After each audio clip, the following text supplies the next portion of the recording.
ہم ایک مسلمان ہیں اور مسلمان ہونے کے ناطے ہمارے کندھوں پر بہت ساری ذمہ داریاں عائد ہوتی ہیں، اور ان ذمہ داریوں میں ایک بہت بڑی ذمہ داری یہ بھی ہے کہ ہم جیسے نماز، روزہ، دیگر فرائض عبادات کی پابندی کے مکلف ہیں اللہ کی طرف سے، ان فریضوں کے ادا کرنے کے مکلف ہیں، اسی طور پر اللہ رب العزت نے ہمارے کندھوں پر یہ ذمہ داری بھی ڈالی ہے کہ ہم جہاں کہیں جس حیثیت سے بھی ہیں، ایک مسلمان ہونے کے ناطے ہماری ایک پہچان ہے، ہمارا ایک کردار ہے، ہماری ایک حیثیت ہے، ہماری تشخص یہ کبھی بھی مجروح نہ ہو، ہمارے اخلاق سے، ہمارے کردار سے، ہمارے گفتار سے، رہن سہن سے ہمیشہ یہ واضح ہو کہ واقعی ہم اللہ کے دین پر عمل کرنے والے ہیں، اللہ تعالیٰ کے احکام کی پابندی کی روشنی میں زندگی بسر کرنے والے لوگ ہیں۔ اس کی بنیاد پر ہمیں اور آپ کو یہ بات بڑی گہرائی سے جاننا اور سمجھنا چاہیے کہ اللہ تعالیٰ نے ہمیں ایک معاشرہ اور ایک سماج کے اندر پیدا فرمایا ہے، اور معاشرتی زندگی میں بہت سارے حقوق ہمارے کندھوں پر عائد ہوتے ہیں۔ معاشرتی زندگی میں ہمیں کچھ باتیں اس حیثیت سے جاننا چاہیے کہ ایک مسلمان کی حیثیت سے ہمارے باہمی روابط کیسے ہوں، ہمارا کردار کیسا ہو، ہمارے اخلاق کیسے ہوں، ہمارا رہن سہن، دینی تشخص اور پہچان، یہ ساری چیزیں ہمارے ایک مسلمان ہونے کی بین ثبوت اور دلیل ہوا کرتی ہیں، اور اس کی بنیاد پر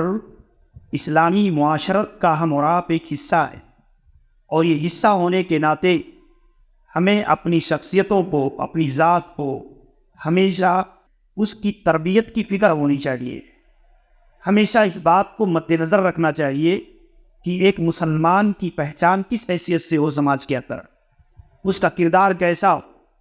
آپ دیکھیں، میں نے جو آیت کریمہ پڑھی ہے، اللہ تعالیٰ نے اس آیت کے اندر ایک بڑی اہم ترین ذمہ داری بیان فرمائی ہے، انما المؤمنون اخوہ، سارے کے سارے مسلمان آپس میں بھائی بھائی ہیں۔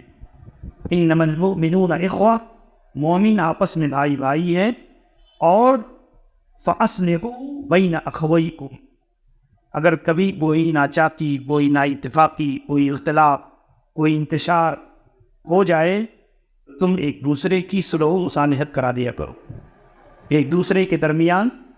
نزاعات کو، تنازعات کو ختم کر کے اسلامی اخوت، اسلامی بھائی چارگی کو فروغ دو، اور وَاتَّقُوا اللَّهَ لَعَلَّكُمْ تُرْحَمُونَ، اللہ تعالیٰ کا خوف، اللہ کی خشیت اختیار کرو، اللہ سے ڈرو تاکہ تمہارے اوپر رحم کیا جائے۔ اب دیکھیں، اس آیت میں ایک بہت بڑا پیغام موجود ہے کہ ہمارا سماج، ہمارا معاشرہ کس طریقہ ہو، اس کی ایک بڑی ذمہ داری اسلامی اخوت اور اسلامی بھائی چارہ، اسلامی بھائی چارہ جو کلمہ توحید کے اقرار کی بنیاد پر ایک مسلمان کا جو ربط دوسرے مسلمان کے ساتھ قائم ہوتا ہے، یہ اتنا مضبوط اور اتنا مستحکم ہونا چاہیے